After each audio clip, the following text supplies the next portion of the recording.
Hello, chào anh em nha. Hôm nay anh em bạn chúng tôi em đi mình cá đi cái cá, cánh đồng của biết có trung mảnh hay không? đi trước Mời biết sau. Để anh hạt lại cái xì hạt hạt trước biết sau. Cánh đồng ở dưới vườn ôm. Thuộc của xuống cánh đồng của làng Bạ Bết, xã Bưng Ngong, huyện Chư Sê, tỉnh Gia Lai. Nhưng mình là dân Ba Rà Mái. Đi kích cá ở cánh đồng của làng Bạ Bết, xã Bưng Ngong. Hỏi dạ cái gì? Hỏi dạ đấy. Em chạy. Dạ Chơi gì đã khát nước rồi.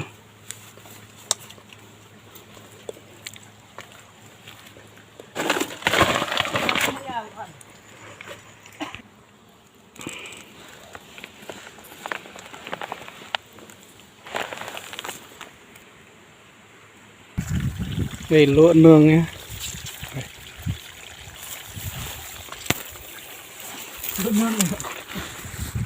Đây.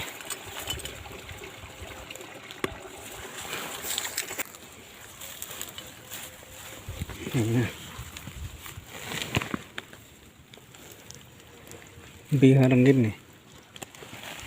Cá cái gì vâng rồi. Bây giờ rồi.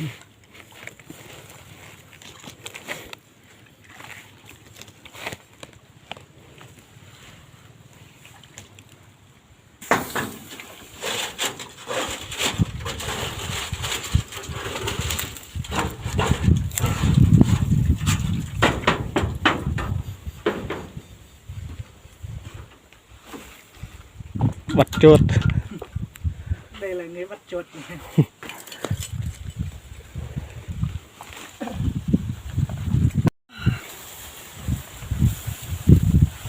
Ôi, con cái gì? Tên Kia còn một con kìa. Còn cả 4.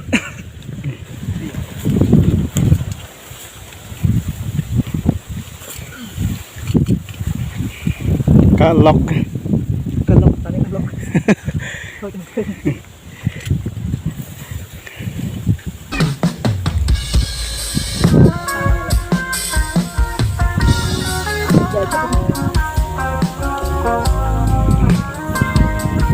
Bắt cá bi.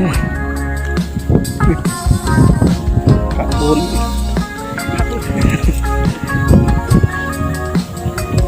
Được kênh như gini. Bi.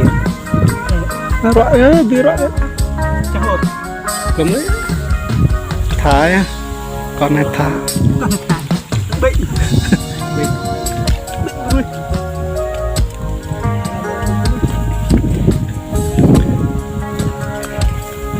Gió này chắc ồn lắm anh em.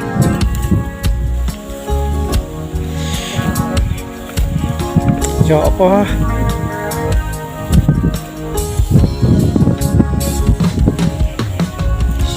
Cái này là cái rắn.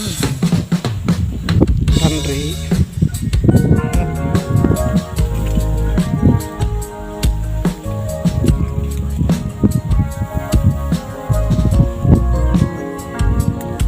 Gió này chắc ồn lắm.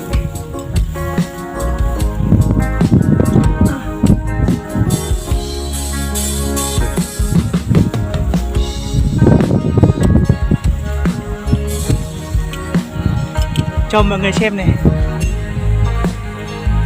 Đây cái con này. Một nửa đây này. Đấy. Một nửa đấy. Chắc hơn 2 kg đấy. 2 kg về là vừa.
quá nhiều.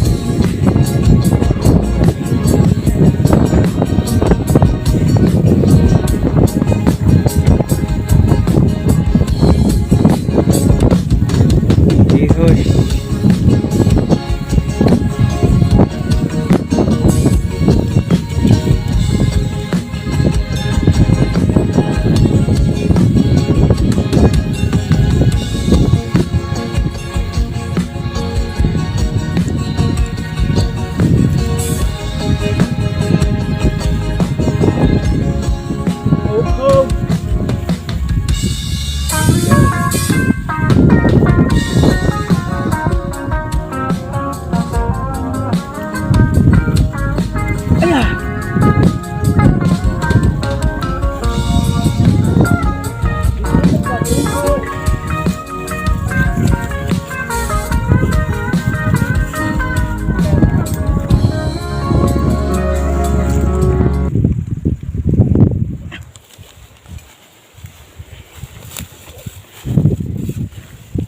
Hai con to.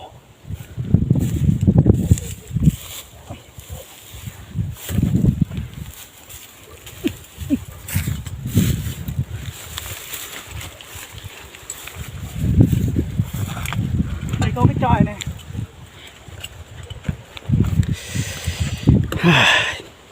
Uống nước. Ui, cái chòi này đột nương cá ở đây là đúng bài rồi.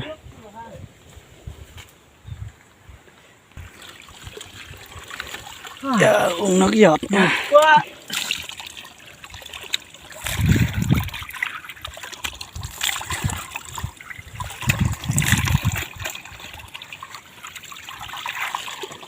Uống bằng vỏ bọc chuối.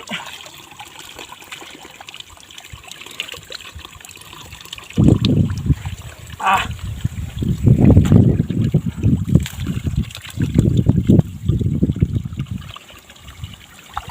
Sao rồi? Uống đi. Cảm giác thế nào? Mát, no. Đây nha. Cá gì đây? Cá gì đây? Cá gì đây?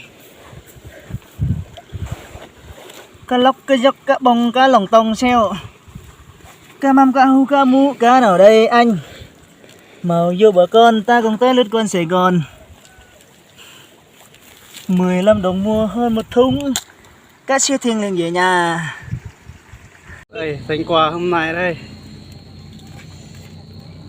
Cá lóc. Wow. Cá lóc hết. Wow. Ui ui ui ui. Nhiều chưa? Ôi ôi ôi ôi. Đây luôn. Nó đang sống. Đây cái đồ này luôn. Nó lại chụp lại đi.